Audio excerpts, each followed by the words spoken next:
Good morning, Unity. They got our names mixed up. My name is Jonathan Lewis, and I am here to tell you about a journey before and while at Unity. Before moving to Maryland, I lived in Los Angeles, California. While there, I lived in several foster homes, from birth up until 9 years old. At age 9, my dad flew to LA and adopted me.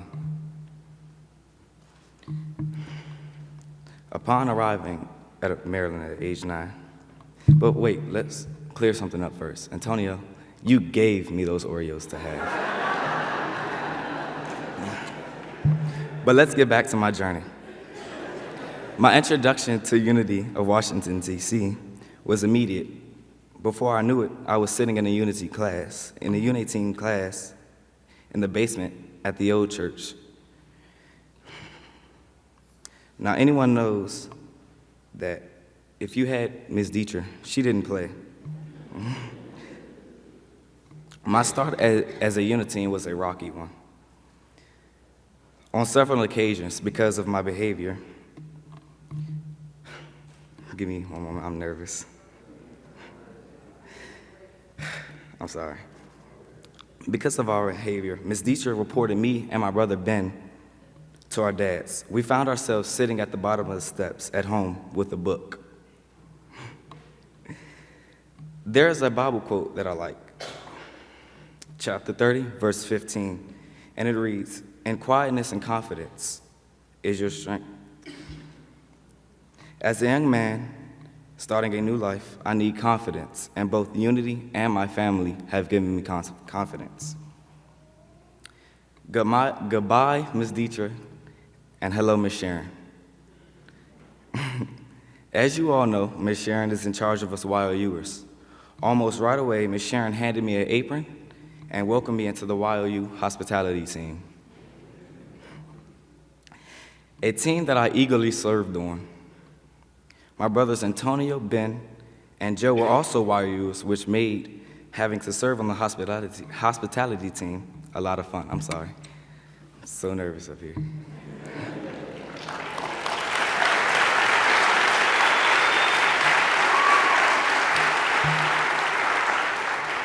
The best experience as a YOU was going to Rally. At Rally, I made many new friends, and I learned a lot of new things. Each year, I definitely look forward to attending Rally. Yes, spring and winter Rally really makes the top of the list of things that I most enjoy while at Unity. Now, I know you are eager to hear my future plans. Well, my hope one day is to becoming a police officer, but before doing so, like my older brother Mark and Dad and his uncles, I will be joining the armed forces. Now, my dad retired from the Navy.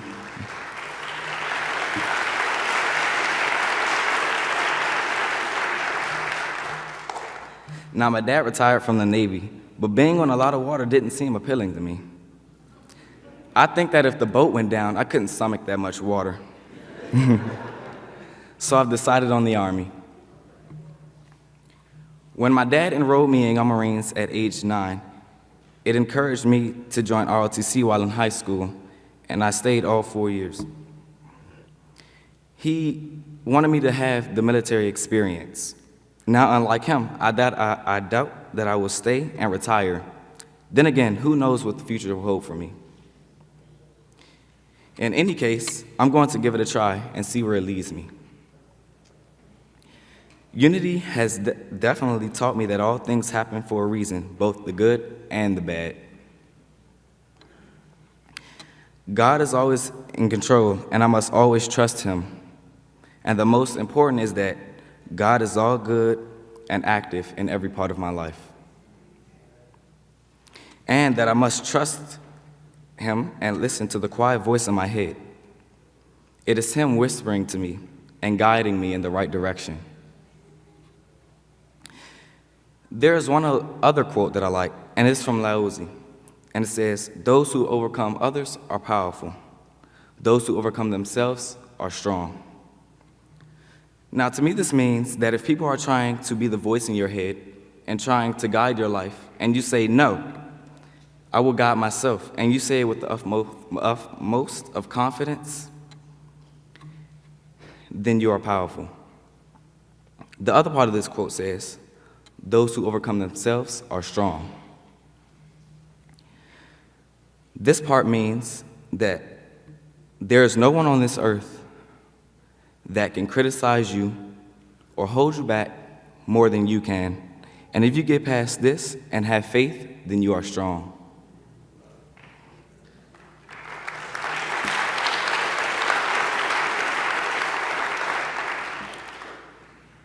I will end my talk by thanking you for all allowing me this opportunity to explain my life's journey and for welcoming me into Unity as a little boy to a young man, to a young adult with open arms and non-judgmental eyes.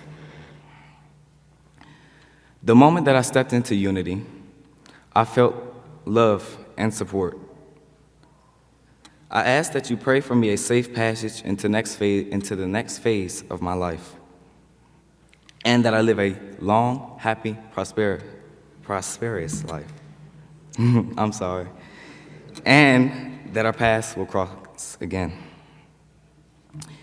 I would also like to take time and thank both my dads, Bruce and Zachary Gillis.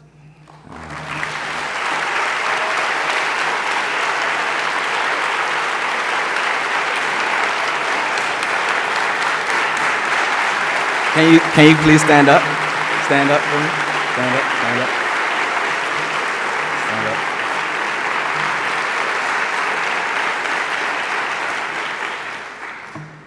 And we also have a new one in the family. His name is Dominic Parker. He is 8 years old.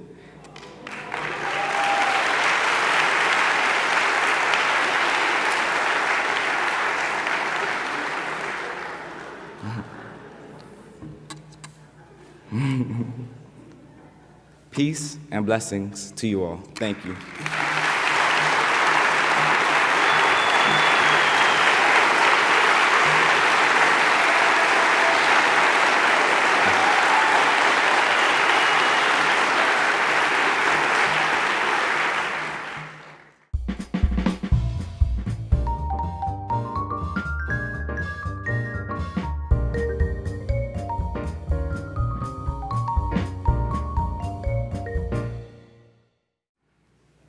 Good morning, Unity. Wow. I'm Benjamin Gillis, and I would like to speak on the journey that got me to where I am today, with Unity being a big part of that experience.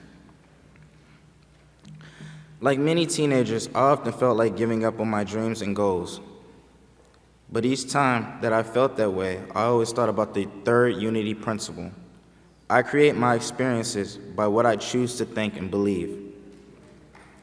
I began to think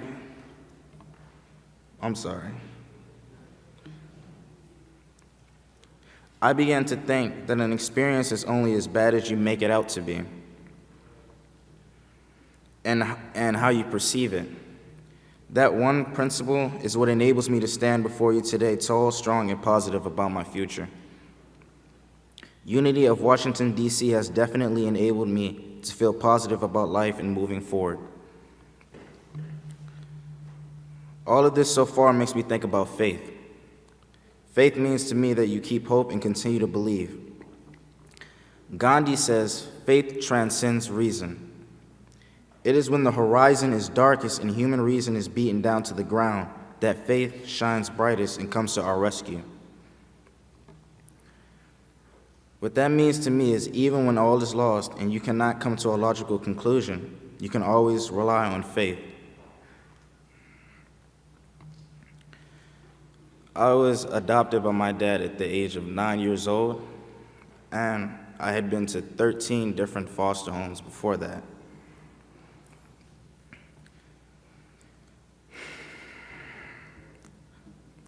I'm sorry.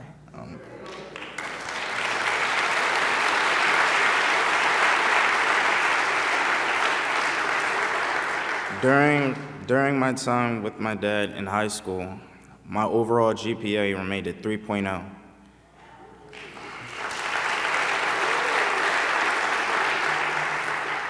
And I was able to do that through determination and thanks to both of my dads. Like many teenagers, what I want to be in life hasn't always been clear. And after many sleepless nights trying to answer that question, the answer still hasn't been real clear to me. Or I forgot I was going to be a big-time rapper.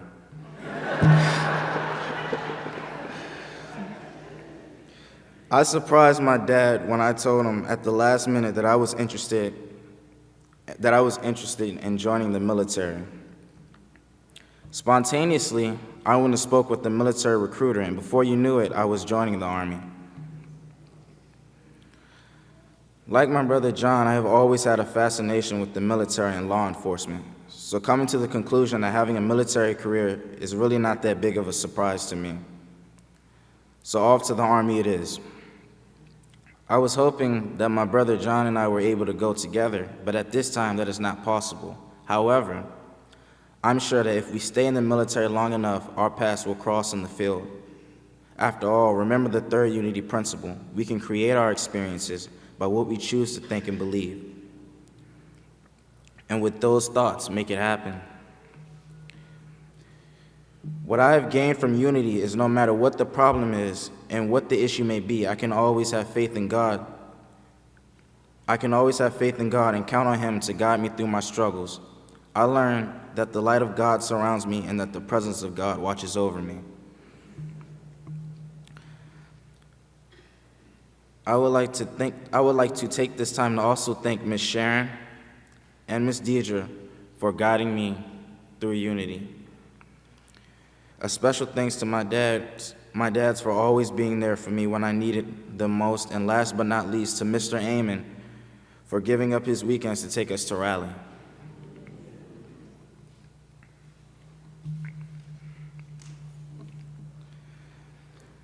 I realized during my future endeavors I will need to rely on faith to get me through many obstacles, and I can thank Unity for giving me that necessary tool. I thank you for welcoming me and my family into the Unity family and allowing us to worship with you with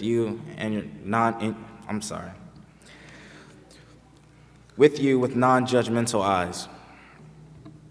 It has truly been a blessing to have met so many wonderful people. I ask that you pray for me and my brother John, that God keeps us both safe from all hurt, harm, and danger as we continue our journey on this thing called life. Thank you, and may God continue to bless Unity of Washington, D.C.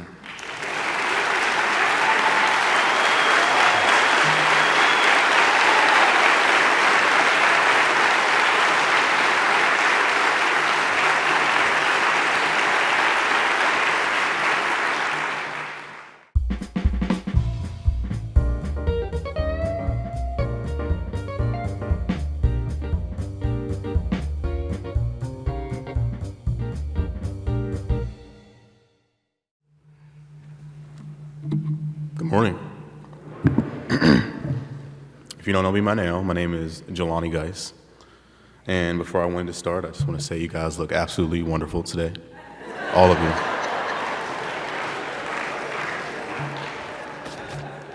So, King Solomon was a king of Israel, well known for his insightful wisdom that he had accumulated over the years. The book of Proverbs is a collection of some of his wisdom that he acquired through reflecting on his life. As I prepare for my future, I often find myself reflecting on the past 17 years of my life. And three things often come up in these moments of reflection. Since King Solomon seems to do a whole lot of reflecting, I plan to use some of his teachings from the book of Proverbs as I present my own reflections to you guys. So the first thing I often find myself reflecting on is the quality of my childhood. Looking at Proverbs 22:6, it says, "Start children off on the way they should go, and even when they are old, they will not turn from it." I really like that one because what I take from it is, the type of person your child grows up to be will be greatly based on the morals and values taught to them growing up. And it really turned out great in my case. Both my parents came from humble beginnings, but knew that they would attain a comfortable lifestyle for themselves and their children through hard work, and that's exactly what they did, graduating college and getting good jobs so they could live stably. Because of the determination and perseverance of my parents, me and my younger siblings were able to have a wonderful childhood in which we could focus on things children should be focusing on, including watching TV, reading, playing, coloring on walls. Yeah. Slow down, okay. It was great. I never had to worry about my well-being because I knew that my parents always had everything under control. Even while I was enjoying my childhood, my parents instilled their morals in me, teaching me valuable lessons and principles. One value I got from them was the importance of intelligence, and they held me to very high standards. They have been telling me I'm smart for as long as I can remember, and being told constantly eventually makes it true.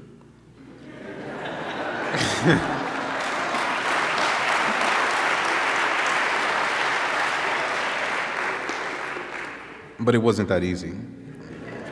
For example, in my house, we read a lot. They bought us books, read to us, read with us, and made a fun activity that I still enjoy to this day. In fact, TV was a luxury you could only ask for if it was the weekend and your room was clean, so I rarely watched TV. Also, I remember in elementary school, almost every time me and my siblings got in the car with my mother, she would have us reciting multiplication facts and spelling words the entire time.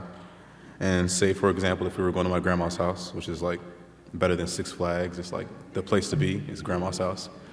But on the way to grandma's house, if we were doing multiplication and I wasn't done, then everybody else would go inside and I'd be in the car still doing like 5 times 7 and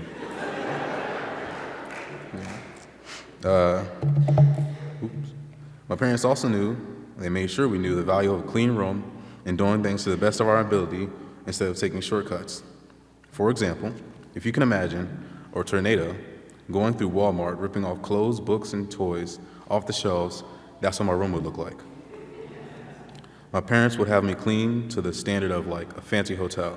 So it has to look perfectly fixed bed, the floor was clean, vacuumed and mopped. So what I used to do, since when you're a child, you think that you're smarter than everybody, when you're really not. But I thought I was smarter than everybody. So I used to take all my stuff that was on the floor, it was like a whole bunch of stuff. I used to take all my stuff that was on the floor and just shove it under the bed and then fix my bed so like the covers would cover under the bed. And I'd be like, Dad, I'm done. And he'd walk in, he'd have the broom and he'd sweep everything from under the bed. And I'd have to start over again.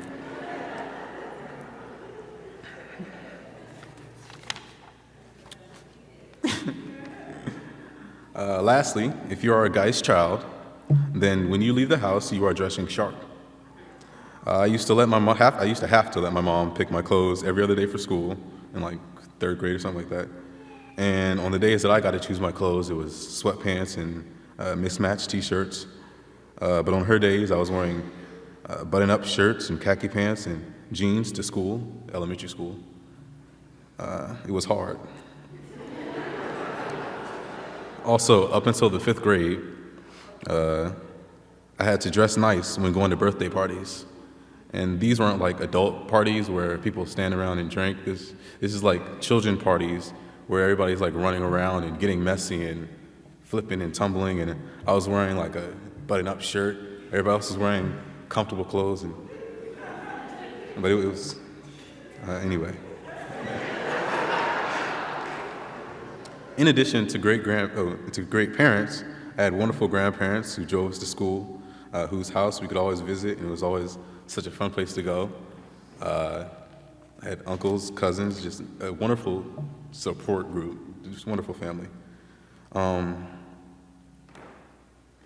could stand up here all day talking about how hard it was having a mother who was an English teacher because you always had to watch her grammar, or having a hardworking dad because that meant on weekends and summers I was often helping him do work around the house, fixing things and painting and hammering stuff instead of playing. But I digress. In the end, I love the way my parents raised me and how it has affected the person I've become, and I wish that every child could have the chance to experience childhood the way I did.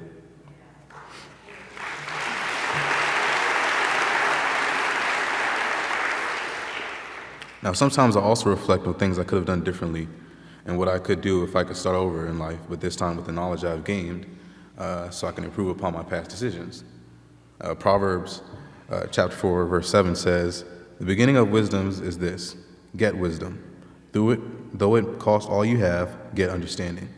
And I think I've gotten a small archive of knowledge obtained over the years that could have been useful a little while ago. For example, every single time I went to the next grade in school, I would say the exact same thing. Last year was so easy compared to right now, and I should have tried harder.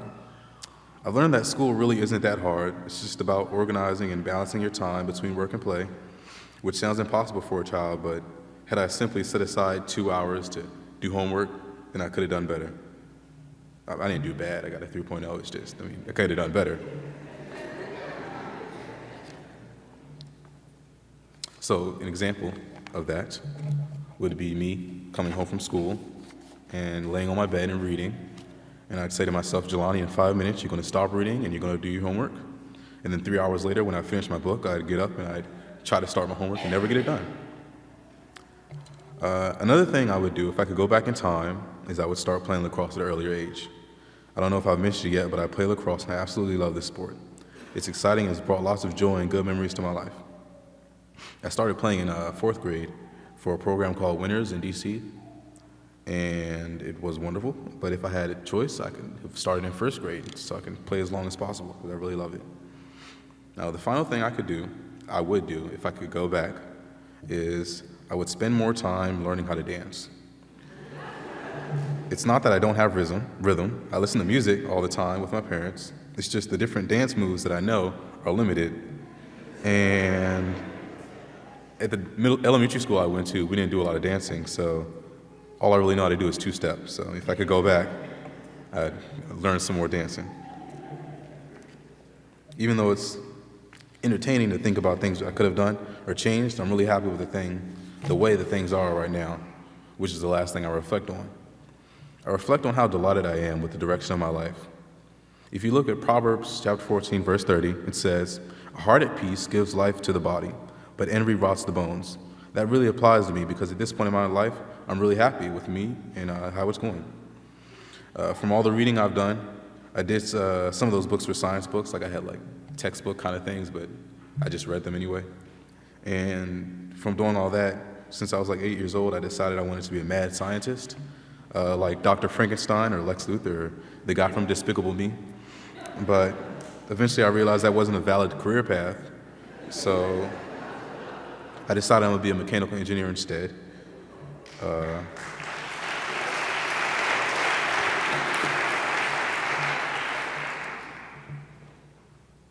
This fall, I'll be going to University of DC, and before I'm going to say a little bit about UnityWDC.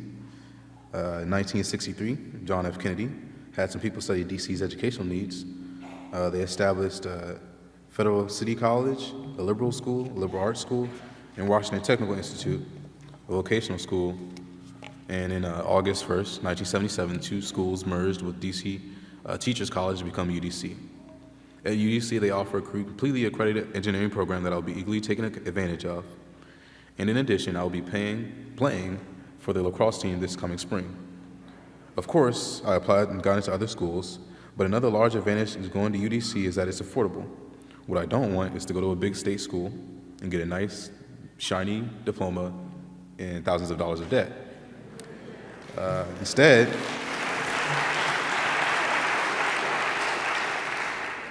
I'm going to go to UDC for maybe 2 years, then if I can, transfer to another school to finish my degree, ending off with the same degree, but saving a lot of money. I was kind of hoping Bernie Sanders would get elected, get some free college. But anyway, my life is really going great, and I just really appreciate all the people who have helped make me the person I am, my parents, my grandparents, Miss Sharon, and just everybody, Unity, Uncle Brad, just everybody. I love everybody. That's it.